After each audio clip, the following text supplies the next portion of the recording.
Now, in honor of the recent revelation that apparently Dave Batista wants to have one last run in WWE, I've kicked out the old trusty blue Tista hoodie, and I'm here to be excited along with so many of you, and if you're not, you can kick rocks. This video is all about Batista, as it should be. And most importantly, on this 6th day of OTRSCentral Christmas, 6 reasons WWE needs Batista, and they need him bad. They need him real bad. Let's kick it off. No BS here. Number 6. You gotta do it while you still can. It's been 3.5 years since Batista last appeared in the WWE. You're talking about a guy who's going to be 49 in January, so the clock is ticking. If you're ever going to do it, when he's on the south side of 50 is probably a good time to do so, because pretty soon, for all intents and purposes, even though obviously he looks tremendous and he's in great physical shape, he's going to be getting to a point where he's probably going to be too old to do it on any type of full-time basis, and pretty soon, with his work with Guardians of the Galaxy and some of the other movies he's been in, you might get to a point where he gets a little too big and the schedule becomes way too restrictive to where you can't really have a last full run with Batista. If you're going to get a 12-month run out of him, maybe from WrestleMania to WrestleMania, or a little bit before WrestleMania, hope to God, to WrestleMania, this is the time to strike while the iron is hot. Because number 5, WWE needs a lift for WrestleMania season. And in my opinion, they need a major lift for WrestleMania season. I don't know if you can count on The Rock being a lift, and I don't know, frankly, how much of a lift he would be at this point, what type of role he would even have. But when you look and you start thinking about other guys and other names and people you could bring back, there just aren't a lot of people that can give you that short-term boost of adrenaline. And for me, a show that seems to be lacking in major appeal, and in particular lacking in star power, especially with no more Undertaker, you would think, at WrestleMania. It's why they're kicking the tires on another match for God and a match for Shane and probably a match for Kurt at Mania. They're going back to the late 40s bandwagon. Well, shit, if you're going back to the late 40s bandwagon, let's throw Batista on that son of a bitch. And bringing Batista back would be a lift for WrestleMania season. There is no question about it.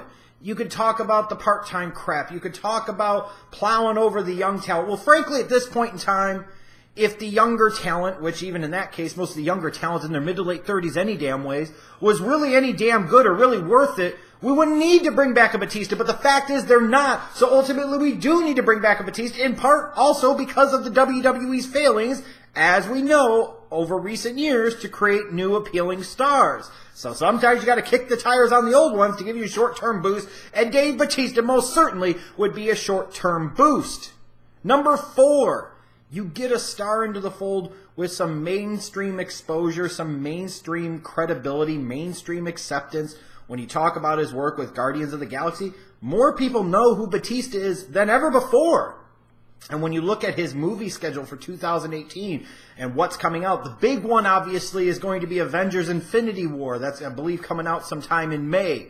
So that's going to be a monster movie. It's going to do massive numbers, and Dave Batista is going to be a part of that. So even if he misses a few weeks to go around the world to promote the movie, you still want him to be able to go out there on the red carpet at all these premieres all over the place, whether it be the Philippines or China or somewhere in the U.S., and be able to say, hey, you know, here's the movie. This is great. This is awesome. I'm Batista.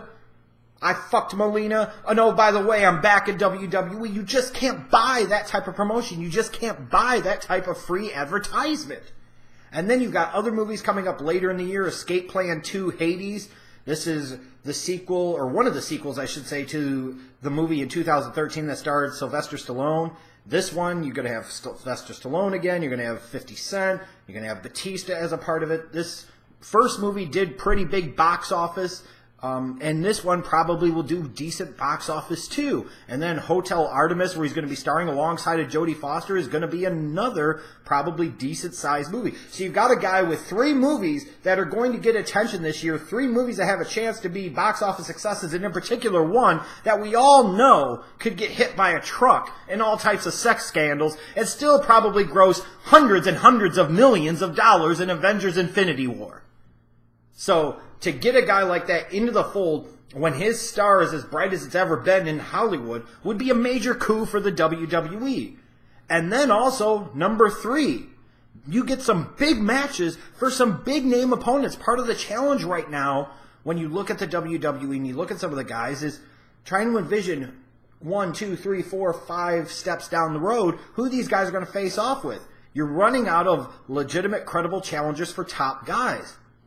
Well, in comes Batista. You got a built-in feud with Lesnar right there. You can go Roman Reigns for sure. Braun Strowman, it's believable. Samoa Joe, it's believable. You could always kick the tires on John Cena. And believe me, I think anybody with a pulse would be down for some more talk about Cena's love of kissing babies and hugging fat girls. But right there, you've got a year plus of programming right there out of all these bigger name opponents. Specifically Lesnar, if you decide to keep him past 34, which would be a question. But it's something that you could get a match between Lesnar and Batista and do big box office, and more on that in a moment. But ultimately, it's big matches for big opponents. Batista's a perfect guy to fill that gap. Like, even him and Cena can have a whole different type of feud, talking about who's the bigger star with Cena's Ferdinand and everything else that he's going to be in that Transformers movie, in that Bumblebee spinoff. The timing would be right to go back to that again. And again, you could talk about going to the guys of the future and the guys of the future. You know what, at this point in time, let's just focus on making 2018 a really good year, because we need to do that. And Batista can help make that happen. Number 2, it's really, to me, a chance to redo 2014, and in this case, do 2014 right. Especially, we could only dream if Batista came back at the 2018 Royal Rumble, January 28th in Philly. Could you imagine, as everybody is facing that inevitable fear of dread of Roman Reigns winning this Royal Rumble and then going on to face Brock Lesnar at WrestleMania 34, and then number 30 hits and all of a sudden it's fucking Batista! And Batista comes out and he wins the Royal Rumble. Damn it all, it'd make him a 3-time Royal Rumble winner. I don't give a shit. It saves us from Roman winning. It saves us from having him face Brock Lesnar. And maybe I'm living in a pipe dream, but maybe I'm living in a fantasy world. But honestly, it gets Batista almost universally cheered. Imagine going into Philly, and of all people, it's going to be Batista. That's the big knight in shining armor. It's Batista that ultimately saves the day. And that's exactly what it would happen. It would go over stupendously, because at this point in time, people are going to be ABR. Anybody but Roman. Dave Batista, anybody but Roman for sure, and he's a big anybody but Roman. He's an appealing option, because to me at this point in time, I want a unique match for that Universal title match at WrestleMania 34. Batista-Lesnar has so many elements of so many different things, going back to their OVW days. This is one of these monster kind of marquee things. There's some MMA stuff in there. There's so many things, so many more ways this is more infinitely compelling and interesting than another Roman Reigns versus Brock Lesnar main event at WrestleMania. And you could use Goldberg's second run as an example of how it can work. While granted Goldberg's run was shorter, it was effective. It worked. You had a nice nostalgia pop there. You got some big time matches out of him. You got some nice moments out of him. Why not do the same with Batista? You use that year-long run, and you could go even more with them than you did with Goldberg. There's so many ways to sit there and do this like they probably wanted to do in 2014 and ultimately didn't work. And for those that are going to sit there because he's not a flippy, kicky guy and he's big, roided up Dave, you know what? Screw you. On his way out in 2014, he put over Daniel Bryan by tapping out at WrestleMania 30, if memory serves me correctly. And he put over the Shield a couple of times on his way out the door to go do Guardians of the freaking Galaxy. So you know what? Screw you. It's our time. It's our chance. This is our moment.